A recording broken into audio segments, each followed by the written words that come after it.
Well, folks, it's the 29th of November 2019, just driving home from work here this morning, and this is episode, it could be 22, I'm not 100% sure. Never mind, it's Glasgow Celtic show, welcome along if you're listening in. So I'm just going to talk about the run up to the winter break that we've got coming up. We've got a block here about 10 games I think it is. But we're going to start with the match last night. What a fantastic result that was. And for the first time in a long time, or first time ever, Celtic have choked a European group in either Champions League or Europa League. So, yet again, another record that Celtic have created for themselves. Another record broken, you might say. Team played brilliant last night, man. I mean, I know Rennes couldn't qualify, isn't it? It was a dead rubber for them, but Celtic played really well. Brilliant goals as well. It's good to see wee Lewis Morgan getting a goal. He was playing up front as a target man. Done a good job, scored a fine goal. Ryan Christie's been brilliant this season, scored his 13th goal in the campaign last night. A brilliant goal. And then we got Mikey Johnston back, who was injured for a couple of months here. A welcome return, because that lad is going to be something special as well. The depth in our squad is good now, because we're getting injuries and we're still able to bring in good replacements into the team, like Moritz Bauer, for instance, who had a good game last night and that as well. Greg Taylor. So like I say, when you've got guys out like Bolly and Dilatem, you've got a couple of good deputies there to come in.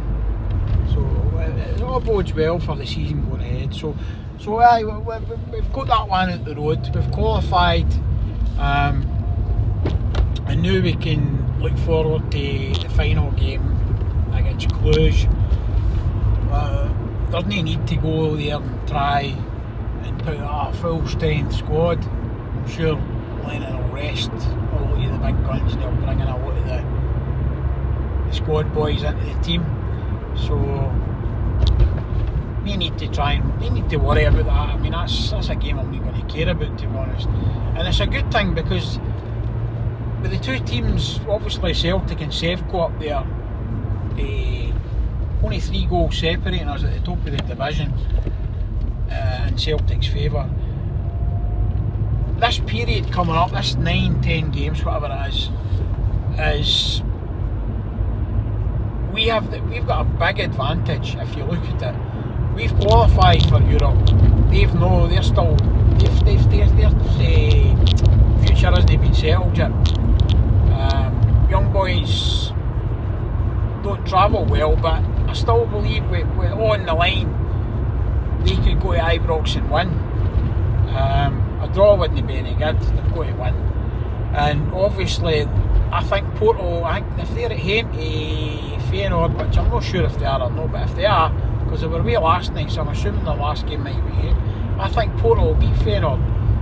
So I can see Porto qualifying,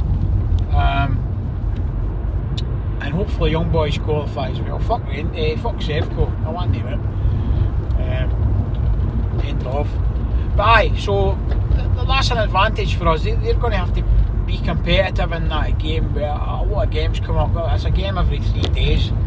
I think 6 of their 9 games are away, and 6 of your 9 games are at home, and that includes the one that we play them on the 29th of December, I think it is. And then we've got them in the cup final coming up 8th at neutral venue at Hampden, obviously. So I think we pump them in the cup final, and then we bring them to Parkhead and pump them there as well.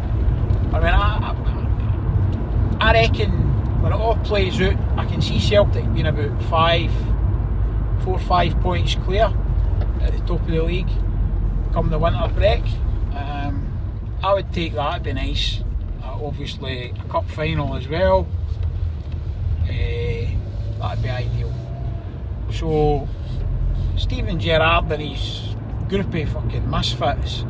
I mean, I hate to say it, but they've got one good player in that team, and that's the obvious man, Morelos. He's a good striker. Fucking, I've got a lump in my throat when I'm saying that, like, because he's a Hun. It pains me to say it, but he's a good player. But he's the only guy in that entire team that I would be concerned about in the 2 games coming up against them. Hopefully he gets injured in the next couple of games and he'll boot.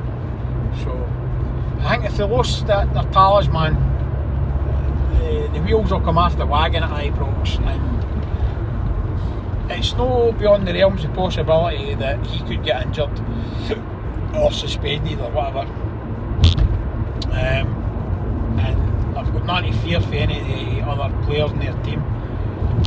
So, like I say, the ideal scenario for me, I would take a 4 or a 5 point lead going into the winter break. Obviously, cup final, win that, get the first trophy in the bag, and then see what happens in the new year with regards to a draw. What kind of draw we get in the Europa League. Hopefully a better one than we've had in the past. I'm trying to mind who we got. I think it was Zenit, St. Petersburg, if my memory serves me right, and I can't mind other team. Maybe an Italian team, I can't mind. Was it Inter Milan? It might have been Inter Milan, I can't mind. I'm probably mistaken with Inter Milan. I'm pretty sure he's Zenit right enough, but never mind. So people always say they're not easy draws in the latter stages of tournaments, but surely with Celtic being seeded they would get something a bit more decent than what they've had before.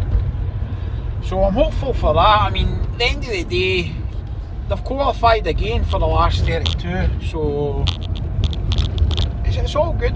They get through the first group stages quite well, Celtic. They've done well in recent times, but it's nice to be sitting top of that group. It was nice to be sitting top of that group last night, going into that game knowing that they're qualified, and they actually win the group is pretty decent. And I think that's 3 games in a row now at Celtic Park. Celtic have won now as well.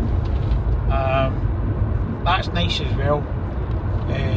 We need to build Celtic Park into a fortress once again, like it was before 10 years ago, when clubs were going there and they feared going there, and Celtic were turning in some tremendous results. So, aye. Anyway, like I say, driving home here for work, just thought I'd go and get a wee podcast in. I'll get it posted up tonight. I'll do a wee bit of editing on it. I'm trying to get these out more frequently now. Like I say, they're all on YouTube now. I've got podcasts fucking scattered all over the place, man, but I'm using YouTube now because it's a lot easier just to do an audio podcast, put a wee picture on it or something like that, do a wee bit of editing on it and bang it into YouTube. I'm finding that it's just as successful on there. If people are listening, that's all good. So, hail folks, hope you're enjoying your frosty morning. God bless. Subscribe to the channel, the MacLad 1888 show on YouTube. A lot of Celtic content on there, a lot of gaming content on there. It's worth a look. So yeah, I think we'll leave it there. Enjoy your Friday morning for all those people who are actually going to be off for the weekend. Myself, I'm in all weekend, so unfortunately I'm working, so never mind. Anyway guys, hail, God bless. Catch you the next time.